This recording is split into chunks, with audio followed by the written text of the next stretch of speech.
kalau sudah kondisi seperti ini ya, ataupun dia pecah bunga seperti ini tetap kita jaga nanti.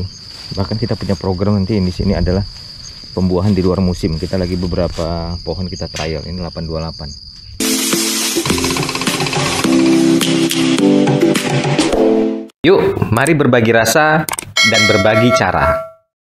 Selamat pagi. Jadi saya masih berada di Musangking Gunung Perak. Saya sekarang lagi membuat titik tanam ataupun penggemburan titik tanam ataupun piringan istilah kita. Nah, seperti ini. Nah, ini kita lagi menggemburkan titik tanam ke semua pohon durian kita. Nah, jadi kita lebarkan titik tanamnya, kita sesuaikan dengan lebar kanopi ataupun perkembangan kanopi ya, tajuk terluar bunga. Nah, seperti ini biar pohonnya lebih sehat. Ini kita konsepnya ini adalah semua rawatan ancak kita yang ada di kebun MKGP ini kita kerjakan secara bersamaan ataupun keroyokan ya. Jadi ada 5 sekarang yang memasuki fase generatif. Kelima rawatan ancak itu akan kita arahkan membuat penggemburan di titik tanam. Nanti setelah itu mereka masing-masing ke ancaknya, kemudian ada bala bantuan untuk pekerjanya, karena lama untuk titik tanam ini. Satu titik ini berapa menit biasanya, Bang Mahyud, Pak Jul, Bang Reja? Ya tergantung nengok ininya juga, kondisi tanah. Kalau lagi gembur gini lah besar, oh kanopinya ya. Besar kanopi sama keras tanahnya lah. Iya. Nah, jadi tergantung ya. Untuk periode waktunya itu tergantung kondisi tanahnya juga.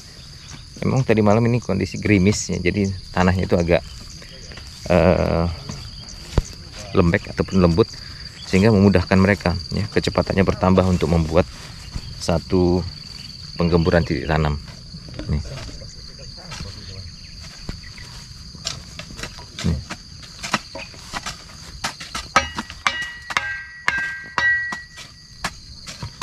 Iya, apa nggak ikut ya si Saragi ya? Enggak, Pak. Penggemburan titik tanam. Nah, jadi nanti semua pohon yang sudah berbuah ataupun berbunga ini kita prioritaskan untuk kita perbaiki titik tanamnya, karena titik tanam kita udah lama nggak digemburkan ya, agar bisa maksimal kita nanti memberikan unsur-unsur hara ataupun pupuk ke setiap pohon. Nah, contohnya ini misalnya, nah ini kan lagi berbunga nih, kita udah kasih tanda ini tanda pink nomor 889.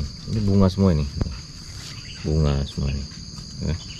Ini bunga berada lagi ke sini, ini bunga semua ini bunga ya, kemudian naik lagi ke atas, ini bunga ya, ke seberangnya ini juga bunga semua ini, bunga semua ini, bunga semua ini tuh, bunga durian yang nanti mau kita seleksi lagi ya. Ini juga di sebelahnya dahan yang ini bunga semua, nembak dia dahan-dahan produktifnya berisi bunga, ini juga bunga semua ini, yang paling bawah dahannya nah, ini yang atas lagi, atasnya nih bunga durian semua, ini atasnya ini bunga semua ini.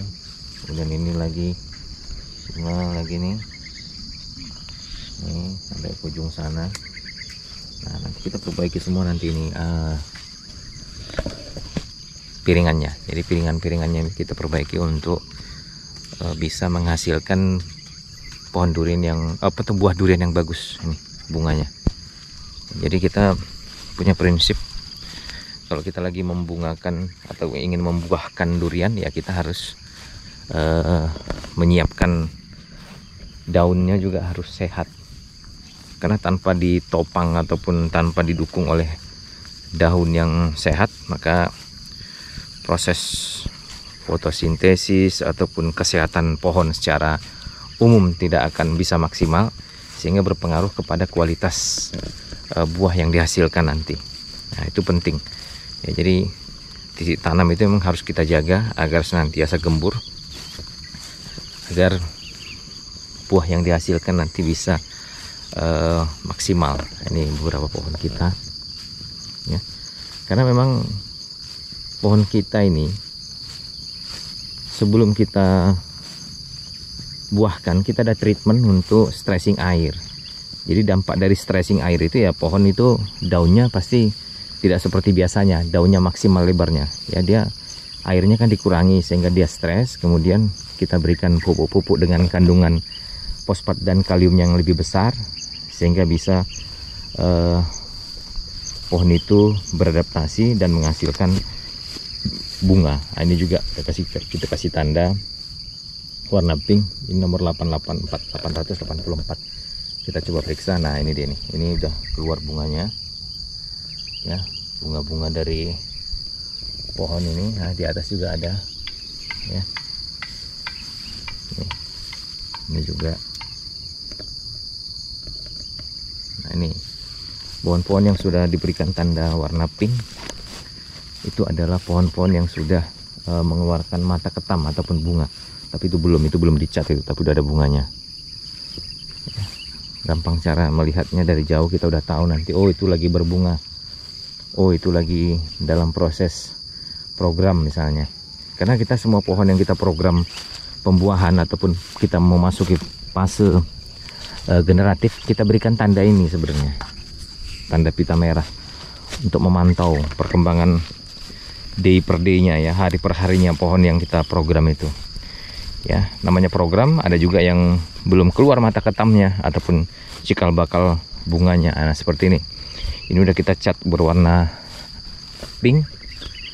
Jadi dia udah keluar ini pasti. Ah, ini bunganya nih. Ini. Kemudian muncul lagi yang sini. Di atas juga ada, tapi nggak gitu banyak di bunganya. Nih, karena memang kemarin langsung ada hujan nih. Itu kita program, ada hujan, suplai nitrogennya masuk sehingga tembakan kemunculan mata ketam itu tidak bisa maksimal ataupun jor-joran ya. Nah, ini contohnya lagi yang bercat warna pink. Ini tandon air kita. Disinilah stok air kita yang mengairi ancak. Ini B1 ya. Karena setiap ancak itu ada beberapa tower air sebagai suplai air ya, ini juga berbunga ya, cikal bakal berbuah nanti. Nah, ini udah muncul pecah bunga. Nah, seperti ini juga udah pecah bunga, beberapa udah pecah bunga. Nah, ini udah kita kasih tanda yang ini. Jadi kalau sudah kondisi seperti ini ya, ataupun dia pecah bunga seperti ini, kita sudah ada pembeda-pembeda nutrisi yang kita berikan ya. Kita memang di sini banyak menggunakan pupuk-pupuk MTJ ya, Merauke Tetap Jaya ya. Jadi seperti Karate Plus Boroni, subur kali butir ataupun NKP-nya ya. Ini kita banyak menggunakan ini. Belum lagi pupuk-pupuk mikronya yang kita foliar ya, seperti Profit Merah, kemudian mikro ZN, CU, MN ya, FE. Nah, itu kita pakai. Ya, saya nggak dibayar ini oleh MTJ, tapi faktanya saya menggunakan itu memang, sehingga saya bisa menghasilkan pohon durian ini dengan baik. Nah, ini kita jaga terus ini, mudah-mudahan hasilnya nanti bisa bagus, premium. Nah, ini contohnya, ini udah kita program pohonnya masih belum mau berbakti ya, belum berbunga. Ini nomor 828. Ini tetap kita jaga nanti. Bahkan kita punya program nanti di sini adalah pembuahan di luar musim. Kita lagi beberapa pohon kita trial. Ini 828 ya, karena sebenarnya pohon itu akan merespon ataupun beradaptasi terhadap lingkungan yang ada di sekelilingnya Ya kalau misalnya suplai air ataupun suplai nitrogen cukup, dia akan fokus ke fase vegetatif, ya, berkembang terus, daun berkembang, trubus muncul, ya, dahan membesar. Tapi kalau kita mau memasuki fase generatif, ya kita harus batasi pasokan ataupun suplai daripada nitrogen, bisa lewat air, ya, ataupun hujan. Kalau hujan pun ya kita mau coba treatment membatasi suplai nitrogennya itu. Ini jalan sekunder kita. Kalau jalan primer kan di sana, di balik dari tower nih. Tuh, sahabat duren, itu kondisi kita sekarang di kebun durian Musangking Gunung Perak, ya. Saya berusaha berbagi kepada sahabat durian semuanya agar kita bisa diskusi, sehingga kita bisa sesama pekebun durian saling memberikan informasi, menguatkan, ya, agar kita semua bisa menghasilkan pohon durian yang bagus buahnya, yang bisa premium, ya. Sebagai catatan, kita memang di sini lebih banyak itu adalah Musangking dan Oci, ya. Ada juga Super Tembaga Bangka, Kani, D24, ya. Kemudian ada jenis-jenis lain juga ada, seperti Angbakia, kemudian ada juga Anghe, ya. Ada juga ikan mas, tapi itu sedikit, ya. Tapi yang dominan di sini adalah Oci atau nomor satunya Musangking, kemudian nomor 2-nya adalah Oci ataupun Blackthorn, duri hitam. Oke sahabat durian, demikian berbagi saya kali ini. Terima kasih udah nonton. Kalau ada yang mau ditanyakan ataupun mau didiskusikan, kita bisa diskusi di kolom komentar. Silahkan tuliskan komentar ataupun tanggapan, sehingga kita bisa berdiskusi. Yang tujuan kita adalah sama-sama untuk menghasilkan pohon durian dengan buah yang